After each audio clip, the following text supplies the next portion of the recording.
Bismillahirrahmanirrahim. Assalamualaikum warahmatullahi wabarakatuh. Alhamdulillah, puji dan syukur senantiasa kita panjatkan kepada Allah Subhanahu wa taala. Pun juga salat dan salam semoga tercurah dan terlimpahkan kepada baginda Nabi besar Muhammad sallallahu alaihi wasallam. Teman-teman yang dirahmati Allah, gabung lagi dalam ngaji plus one. Kenapa saya buat seri ini? Saya buat seri ini supaya kita lebih mengenali diri kita sendiri, kita lebih tahu tentang diri kita sendiri, dan terlebih utamanya adalah ketika kita sudah mengetahui tentang diri kita sendiri, kita sudah paham tentang diri kita sendiri, maka kita bisa menggunakan kemaksimalan untuk berbuat sesuatu dengan diri kita, terutama adalah berubah menuju ke arah yang lebih baik setiap harinya.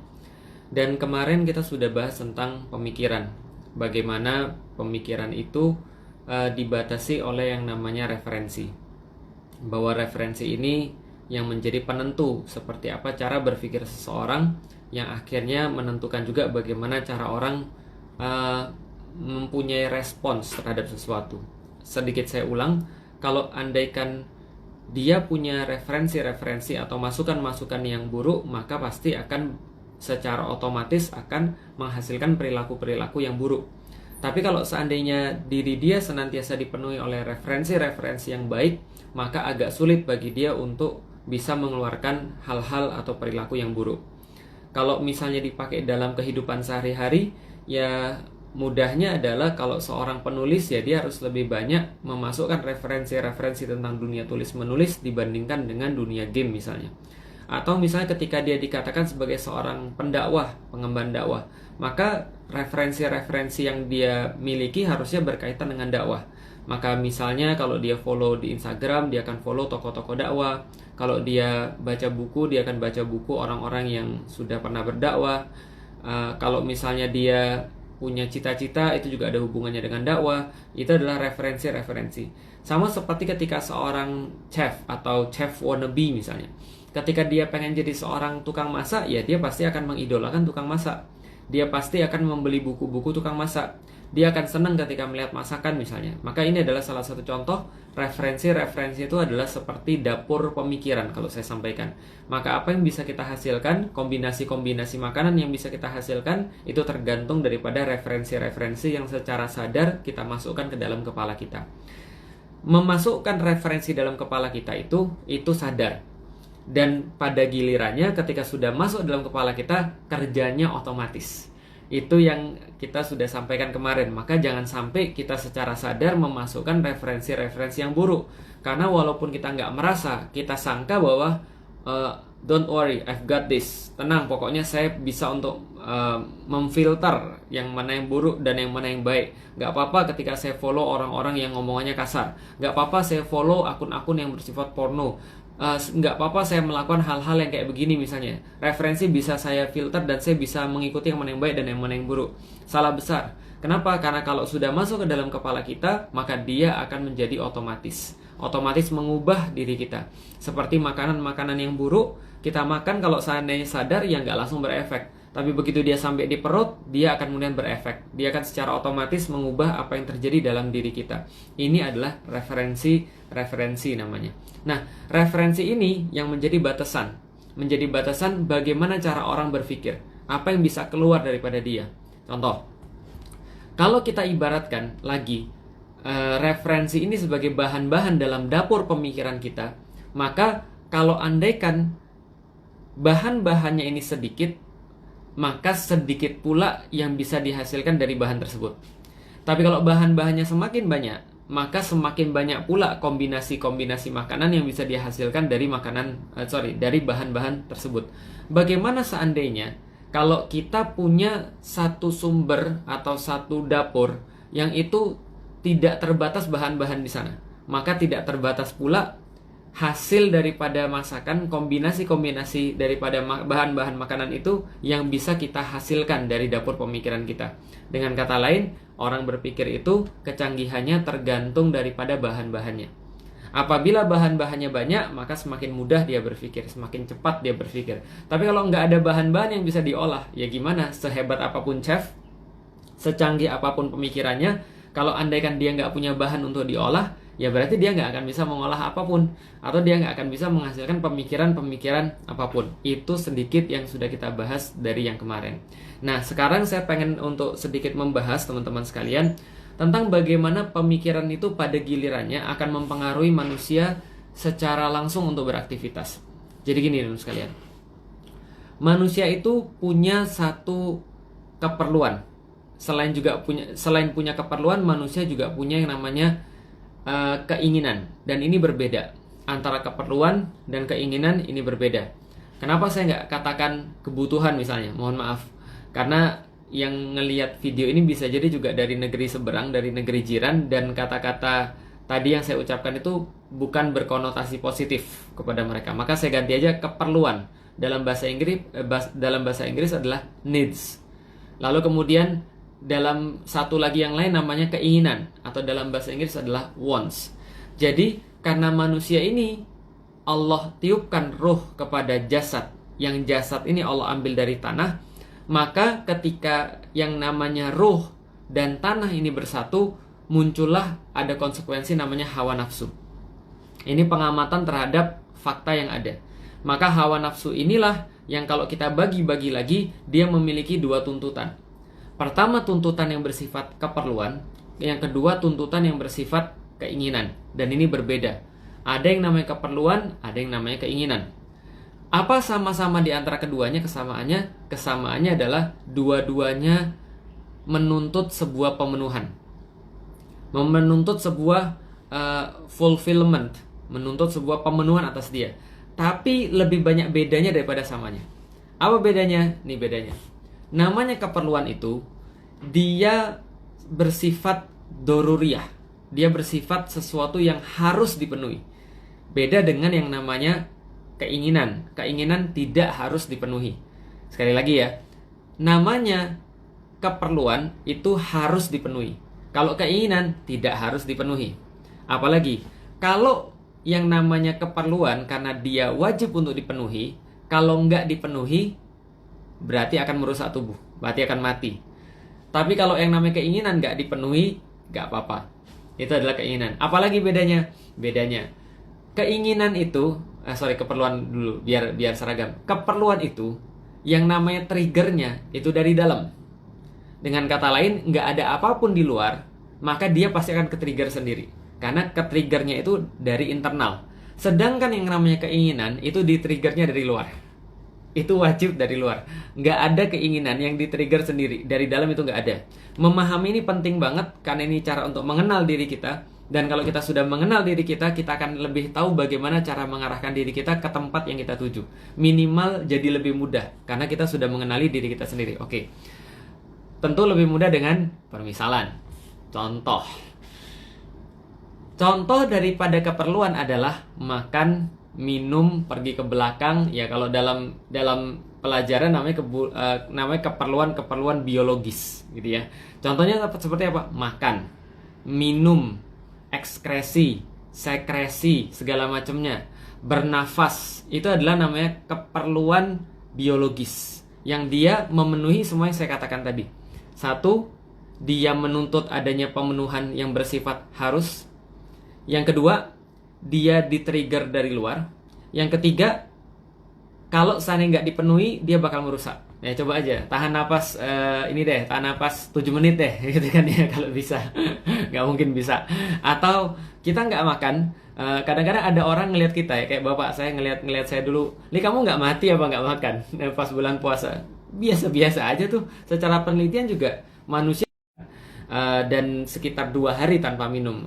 Nggak tahu ya, nanti silakan cari yang lebih betul lagi. Yang jelas manusia itu biasa-biasa aja ketika dia nggak makan selama beberapa hari. Bahkan ada orang yang nggak makan itu sepekan atau 10 hari juga ada yang bisa nggak makan. Iya ada.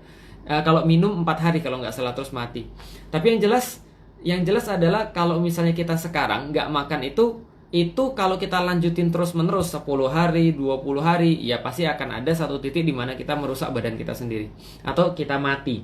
Nah itu namanya keperluan biologis. Itu yang pertama contohnya. Lalu contoh yang kedua, keinginan tuh kayak apa? Nah keinginan ini contohnya misalnya, antum suka sama cewek, tapi antum berbeda keyakinan. Maksudnya adalah antum suka sama cewek dan antum yakin betul antum suka sama dia, tapi dia yakin betul dia nggak suka sama antum. Nah, itu beda keyakinan namanya. Itu masalah. Itu masalah. Jadi ketika keinginan ini muncul, ini triggernya pasti dari luar. Anda ngelihat cewek dulu dong baru naksir. Nggak mungkin Anda naksir sebelum ngelihat cewek gitu kan ya. Kata orang love at first sight, bukan love before first sight. Itu nggak ada. Yang jelas Anda harus punya trigger dulu, Anda baru bisa muncul yang namanya keinginan. Keinginan untuk menikahi, keinginan untuk membersamai, keinginan untuk bisa merindukan dan segala macam. Itu semua adalah bagian daripada keinginan. Contoh lagi, Anda ngelihat baju bagus, pengen, itu namanya keinginan, bukan keperluan. Perlu nggak? Belum tentu. Tapi ingin, bisa jadi. Apalagi misalnya Anda ngelihat gadget yang baru, lalu Anda pengen kayak gitu, itu juga namanya sebuah keinginan yang namanya wants. Needs dan wants berbeda. Kadang-kadang disamain dan dari situ mulai muncul masalah. Sedikit melebar, dalam teori ekonomi kapitalis itu disamain antara needs dan wants. Mereka katakan manusia punya needs yang tidak terbatas, sehingga pemenuhannya itu juga tidak terbatas. Sehingga karena barang dan jasanya itu bersifat scarce atau terbatas, sedangkan needs manusia tidak terbatas, maka muncullah konsep scarcity, kelangkaan. Maka mulai muncul sistem ekonomi yang dibangun dari cara berpikir yang salah. Padahal di dalam kenyataannya manusia punya keterbatasan dalam keperluan, tapi dia punya keinginan yang pasti tidak terbatas. Ini adalah manusia. Contoh, manusia itu kalau misalnya sudah soal keinginan itu nggak terbatas. Pengen itu serakah itu nggak ada batasannya. Makanya kata Mahatma Gandhi, dunia ini menyediakan cukup buat manusia. Menyediakan cukup buat manusia, tapi tidak bakal cukup buat satu orang yang serakah. Kenapa? Karena keinginan orang itu tidak terbatas. Sementara keperluannya pasti terbatas. Antum makan, ada batasnya. Antum makan 1 mangkok, 2 mangkok kenyang, walaupun antum sudah berpuasa seharian misalnya. Atau makan 3 biji kurma aja sudah kenyang. Padahal antum sudah berpuasa seharian, ada batasnya. Antum nggak akan bisa naik daripada batas itu. Kalau antum berusaha naik daripada batas itu, antum malah muak. Antum dikasih 1 mangkok bakso pas buka puasa, senangnya minta ampun. Dikasih mangkok kedua, antum mungkin masih senang, tapi nggak sesenang yang pertama. Antum dikasih mangkok yang ketiga, lebih parah lagi daripada yang kedua. Antum dikasih mangkok keempat, antum mulai senep. Antum mulai stres, antum mulai tegang. Kenapa? Karena antum punya keterbatasan dalam bidang keperluan. Tapi keinginan selalu tidak terbatas. Kita baru beli gadget yang baru, maka kita ngelihat gadget yang lain lagi, pengen lagi. Kita baru beli kamera yang baru, ngelihat kamera yang lain lagi, punya satu fitur yang lain lagi, kita pengen lagi. Ini manusia senantiasa nggak akan pernah habis yang namanya keinginannya. Dia suka sama suatu cewek. Kalau dia suka karena fisiknya, dia nikahi. Setelah dia nikah, 3 hari kemudian rumput tetangga lebih hijau. Kenapa? Karena dia nggak pernah punya rasa puas. Laki-laki khususnya, bukan perempuan ya. Laki-laki khususnya. Kenapa? Karena wants-nya tidak terbatas. Balik lagi. Berarti dengan contoh yang tadi kita sudah bisa tahu bahwa manusia punya needs dan punya wants. Apa kesamaan needs dan wants ini? Mereka berdua sama-sama menuntut sebuah pemenuhan. Walaupun yang satu itu wajib dipenuhi, yang lain tidak wajib dipenuhi. Yang keperluan wajib dipenuhi, yang wants tidak wajib dipenuhi. Kalau needs tidak dipenuhi, kita bakal mati, kita bakal merusak diri. Tapi kalau wants tidak dipenuhi, kita tidak bakal merusak diri, cuma galau aja. Cuma galau aja. Antum suka sama dia nggak suka sama antum, galau. Gitu kan ya. Atau yang suka di meme-meme ya. Cewek yang saya suka, wah keren banget. Kakaknya lebih keren lagi, kucing gitu kan ya. Lalu kemudian bapaknya, kucing lebih keren lagi. Pamannya lebih keren lagi, sopirnya lebih keren lagi. Lu kucing kampung misalnya gitu kan. Itu sangat sangat membuat galau gitu kan ya. Kalau seandainya kita tidak bisa memenuhi keinginan kita. Antum mau beli satu HP, tapi HP-nya harganya 15 juta. Sementara duit antum 15.000, itu masalah besar. Itu akan membuat antum merasa galau. Nah, tapi tidak akan merusak diri. Tapi itu cuma merasa galau saja. Nah, apa hubungannya dengan dari tadi yang kita mau bahas tentang referensi, tentang pemikiran dan segala macam? Oke, jadi gini sekalian.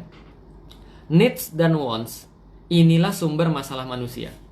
Dan sebenarnya tidak ada satupun masalah manusia kecuali dia pasti dipicu entah oleh needs, entah oleh wants. Itu pasti. Maka bagaimana kesuksesan Anda hidup di dunia ini, itu tergantung daripada cara Anda memanage yang namanya needs dan memanage yang namanya wants. Di dalam Al-Quran dikatakan wanahan nafsa anil hawa. Sesungguhnya dia bisa mengendalikan dirinya, dia bisa mengendalikan jiwanya terhadap dorongan-dorongan yang muncul kepada dia. Di dalam Al-Quran dan di dalam As-Sunnah tentang kehidupan manusia, syariat Islam itu memberikan aturan-aturan pada intinya. Ini agak loncat materinya tapi nggak apa-apa. Aturan Islam itu memberikan pada intinya kepada manusia adalah bagaimana cara dia memanage, bukan menghilangkan ya. Bukan menghilangkan needs, bukan menghilangkan wants. Itu adalah manusiawi. Tapi yang dilakukan oleh Islam adalah memanage manusia sehingga dia bisa untuk mengontrol needs dan wants-nya sesuai dengan keinginan dia. Oke, berarti sumber permasalahan manusia ada pada needs dan ada pada wants. Ketika manusia mulai punya needs dan dia mulai punya wants, dia punya masalah. Kok bisa begitu? Ya, karena formulasi masalah itu sederhana. Formulasi masalah adalah delta antara idealitas dengan realitas. Delta atau pembeda atau jarak. Jadi delta atau jarak antara idealitas dan realitas. Kalau misalnya bahasa fisikanya S1 min S0 gitu kan ya. Itu adalah masalah. Semakin besar rentangnya, semakin besar jaraknya, maka semakin besar masalahnya. Contoh lagi ya. Antum pengen digaji 5 juta. Ngarep gaji 5 juta. 5 juta dikit ya. Oke lah. Antum ngarep gaji 50 juta per bulan. Sementara itu idealitas, itu idealisnya. Sementara antum digaji 500.000, itu kenyataannya. Maka beda antara realitas dan idealitas ini semakin jauh maka semakin besar. Kalau antum ngarepnya 50 juta, sementara dibayar 5 juta, antum ngarepnya 50 juta, antum dibayarnya 500.000, jelas itu lebih bermasalah daripada orang yang ngarep 50 juta, tapi dia dibayar sekitar 5 juta misalnya. Itu jelas masalah antum lebih besar. Nah, itu contoh. Nah, maksudnya kemana? Karena dua-dua ini adalah menyebabkan permasalahan pada manusia, maka permasalahan ini yang muncul daripada needs dan yang muncul daripada wants, ini memerlukan satu pemenuhan. Yang menjadi suatu hal yang harus kita tahu adalah, teman-teman sekalian, needs dan wants ini secara otomatis, secara fitrah, manusia akan tahu bagaimana cara memenuhinya. Oke ya, jelas ya. Balik lagi, sebelum kita bahas tentang fungsi akal dan lalu kemudian bagaimana referensi ini mempengaruhi aktivitas manusia. Jadi kita lihat, manusia secara fitrah itu punya needs dan wants. Dan ini yang membuat dia punya masalah dalam hidup dia. Karena seluruh masalah manusia muncul dari situ. Semuanya masalah manusia muncul dari situ. Dari keperluan dan dari keinginan. Maka dia menuntut untuk dipenuhi. Apa yang bisa dipenuhi, dengan apa dia bisa memenuhi ini manusia sudah otomatis tahu. Contoh, antum kalau lagi lapar, ya, nanti ya jam 4 sore ya, pas lagi lapar-laparnya misalnya, atau jam 3 sore ya, pas lagi aus dan lapar-laparnya, antum secara otomatis nggak usah diajarin, itu sudah bisa tahu bahwa ketika antum ngelihat ayam goreng, antum akan merasa baru pengen makan. Antum ngelihat rendang, antum jadi pengen makan. Lihat buah-buahan yang berlain-lain warnanya, itu langsung buat antum jadi Masya Allah, keren banget. Dan antum cuma bisa merasa ingin untuk memenuhi sesuatu itu, perlu untuk memenuhi keperluan antum itu kalau antum melihat barang-barang yang tepat. Makanan, antum baru menjadi pengen, nafsu gampangnya. Kalau antum sudah sampai pada satu posisi di mana antum pengen kawin, ketika antum melihat cewek bagi cowok, itu baru antum pengen mengawininya atau pengen menikahinya. Lalu kemudian kalau antum melihat cowok nggak pengen, nah itu normal, paham ya? Jadi secara fitrah manusia itu bisa membedakan ini bisa memenuhi atau ini bisa memenuhi. Yang ini nggak bisa memenuhi kayaknya, itu secara fitrah bisa. Maka kalau antum lagi lapar, antum nggak akan merasa ngiler ketika antum melihat printer. Kalau antum lagi pengen nikah, antum nggak akan laki-laki. Kalau antum laki-laki pengen nikah, antum nggak akan nafsu ketika justru ketemu dengan seorang kakek-kakek misalnya. Kenapa? Karena sederhana. Yang antum lihat, antum bisa membedakan mana yang bisa memenuhi keperluan antum, keinginan antum, mana yang tidak bisa. Wah, pertanyaan Ustadz, bagaimana kalau agak mundur Ustadz pertanyaannya? Gimana kalau seandainya ada orang, kata Ustadz kan kalau namanya keperluan tuh triggernya dari dalam. Kayak makan, itu triggernya dari dalam. Lapar tuh dari dalam. Gimana kalau saya ngelihat sate, lalu kemudian saya jadi lapar Ustadz? Bukannya itu triggernya dari luar? Salah. Kalau antum ngelihat sate, antum lagi lapar. Antum lihat sate, lantas antum lapar, pengen makan sate. Coba makan yang lain. Makan yang lain, makan apa kayak soto atau apa sampai kenyang. Nah setelah kenyang, lihat satenya lagi, masih pengen? Enggak. Karena kenapa? Karena sudah kenyang. Kalau kita sudah kenyang ngelihat satenya, nggak pengen lagi. Berarti triggernya dari dalam, bukan triggernya dari luar. Tapi kalau antum sudah makan banyak dan tetap lapar ngelihat sate, itu bukan lapar, itu namanya serakah. Paham ya? Berarti dia bukan masuk lagi kepada keperluan, tapi dia sudah masuk ke dalam keinginan. Oke, kita lanjut lagi. Karena setiap keinginan dan keperluan itu perlu pemenuhan, menuntut pemenuhan, maka dari situlah muncul masalah. Dan ketika manusia itu turut pada fitrahnya, dia bisa membedakan mana yang bisa memenuhi dan mana yang nggak bisa memenuhi, gitu ya. Nah, di sini letaknya. Apa bedanya manusia dengan hewan? Karena hewan itu hewan cuma punya nafsu, cuma punya dorongan, cuma punya tadi yang saya katakan keinginan dan keperluan, sama kayak manusia. Manusia juga punya keinginan dan keperluan. Apa bedanya hewan dan manusia? Manusia selain punya keinginan, punya keperluan, dia dilengkapi dengan akal. Sedangkan hewan, dia tidak dilengkapi dengan akal, mereka cuma nafsu doang, tapi tidak pakai akal. Kalau manusia, akal dan nafsu. Kalau malaikat, mereka tidak punya nafsu. Artinya adalah kalau kita bicara tentang hewan dan manusia, pembedanya adalah akal. Di sini letak fungsi akal. Lihat, ada dorongan daripada yang namanya keperluan dan keinginan tadi yang sudah saya jelasin di awal. Needs dan wants itu creating yang namanya demand, yang namanya keperluan untuk dipenuhi. Nah, dari keperluan ini, dia melihat apa yang bisa memenuhi. Ini adalah sesuatu yang bersifat fitrah dan alamiah. Apa yang bisa memenuhi keinginan dia, apa yang bisa memenuhi keperluan dia, itu fitrah dia tahu. Nah, setelah dia tahu secara fitrah ini, ke actionnya nih, nah disinilah akal berpengaruh. Disitulah pemikiran berpengaruh. Disitulah pemikiran menentukan. Maka jangan tanya kenapa kucing itu tidak pernah minta izin antum ketika dia lagi pengen makan. Ketika dia lagi pengen makan, ya dia makan aja. Dia nggak akan nanya, ini makanan punya siapa? Ini halal atau haram, ini baik atau tidak untuk saya, karena dia nggak mikir. Maka Anda nggak boleh memaki kucing ketika dia maling makanan Anda. Kayak dulu saya di kos-kosan dulu ketika di IPB, itu saya rasanya sangat sangat kesel. Nasi tuna kesukaan saya. Lalu kemudian ketika untuk sahur, ketika untuk buka, ketika saya beli sudah ngantri, saya tinggal mandi, pulang-pulang sudah diambil sama kucing. Dalam hati saya mau maki dia kucing gitu kan ya. Lah kenapa? Ya kalau kita yang maki, kita yang salah. Masa kita bilang kamu nggak punya otak? Dia bilang memang gue nggak punya otak gitu kan. Karena itu dia nggak bisa mikir gitu kan ya. Artinya kita nggak bisa nyalain dia atas keputusan-keputusan apapun yang dia buat, karena dia tidak melibatkan ada otak yang menghubungkan antara apa yang dia bisa penuhi dengan action. Oh, dia ngelihat nih misalnya kucing punya dorongan. Apa dorongannya? Dorongannya adalah ingin kawin. Ketika dia ngelihat kucing cowok ngelihat kucing cewek, kucing jantan ngelihat kucing betina, lalu kemudian dia ngelihat, tentu dong dia merasa ini bisa memenuhi saya nih. Tapi kucing nggak akan nafsu kalau lihat antum. Lah kalau misalnya kucingnya nafsu ngelihat antum, itu kucingnya ada kelainan. Nggak fitrah berarti kucingnya.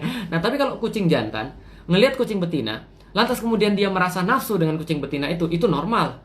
Nah maka ketika dia merasa nafsu karena dia bisa, oh ini barang bisa memenuhi keinginan saya atau maka lalu dia sensor. Dia melakukan dengan kucing betina dan dia nggak mikir dia lagi ada di mana atau siapa yang ngelihat atau bagaimana caranya. Dia nggak peduli. Kenapa? Karena dia tidak memakai ada otak di situ. Tidak memakai bukan otak. Dia tidak memakai ada mikir di situ. Dia tidak melibatkan ada akal di situ. Nah, berarti kalau seandainya manusia itu tidak melibatkan akal dalam proses dorongan, ketika ketemu yang bisa memenuhi itu, lantas kepada actionnya, maka dia bisa dikatakan gak punya akal. Maka Allah berkali-kali kan nanya kan ya, afala yatafakkarun, afala ya'qilun, ya ulil albab, dan seterusnya. Contoh lagi, orang tuh perlu untuk menyembah sesuatu. Dia punya naluri itu. Dia punya keinginan untuk bisa takluk pada sesuatu, menghamba pada sesuatu, itu manusia punya. Dan dia harus untuk merealisasikan itu. Tapi pertanyaannya bagaimana cara dia merealisasikan itu? Itu yang menjadi pertanyaan masing-masing. Maka ketika kaum Nabi Ibrahim menyembah kepada berhala, Nabi Ibrahim nanya pada mereka, "Ma hazihi tamasilul lati antum laha akifun?" Kenapa Anda menyembah barang-barang yang kayak begini? Mereka bilang, "Wajadna aba'ana laha abidin." Mereka menafikan akal. Lalu kemudian bilang, "Gak usah mikir dong, gak usah bertanya dong. Itu kan udah dari dulu." Mereka pakai akal atau tidak? Gak pakai akal. Maka Nabi Ibrahim berusaha untuk men-trigger akar mereka. Dia berkata, "Ya abati, lima ta'budu ma la yasma'u wa la yubsiru wa la yughni anka syai'a." Kenapa Anda menyembah pada sesuatu yang tidak bisa mendengar, tidak bisa melihat, dan tidak bisa mencukupi Anda? Coba mikir dong. Apa kata bapaknya? La ilan tantahi la arjumannaka. La ilam tantahi la arjumannaka. Kalau kamu nggak berhenti, kami rajam. Nggak usah pakai akal. Karena kenapa? Kalau pakai akal, ini nanti akan dipertanyakan aktivitas yang kayak begini, action yang kayak begini. Balik lagi, ada dorongan yang diakibatkan oleh ada create yang namanya keperluan, maka manusia secara fitrah akan tahu yang mana yang bisa memenuhi.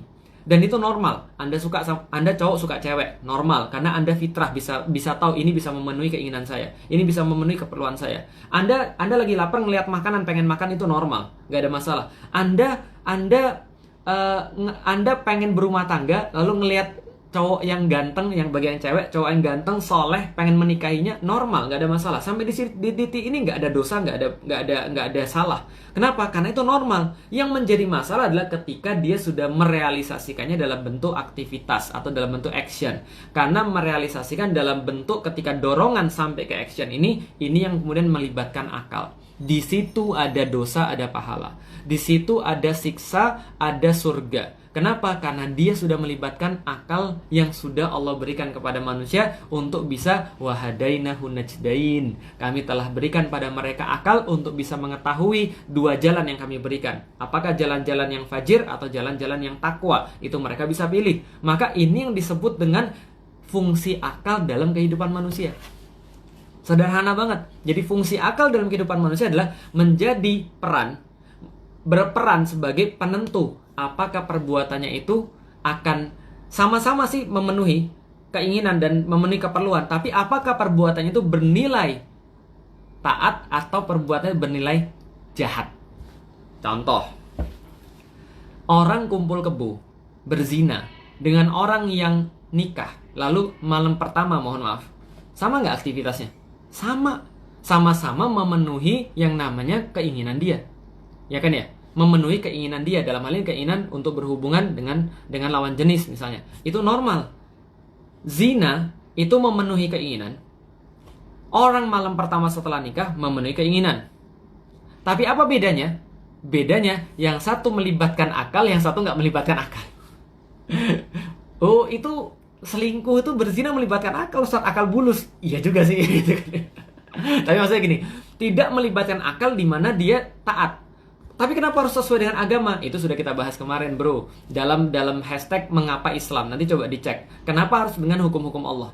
Dan nanti akan saya ulangi lagi bagaimana akal itu ketika kita mikir harusnya kita taat dengan Allah. Tapi yang jelas poinnya, teman-teman sekalian bisa dapat pada sekarang adalah tentang fungsi akal ketika kita sudah punya referensi-referensi. Nanti insya Allah akan kita bahas dalam ngaji plus one berikutnya.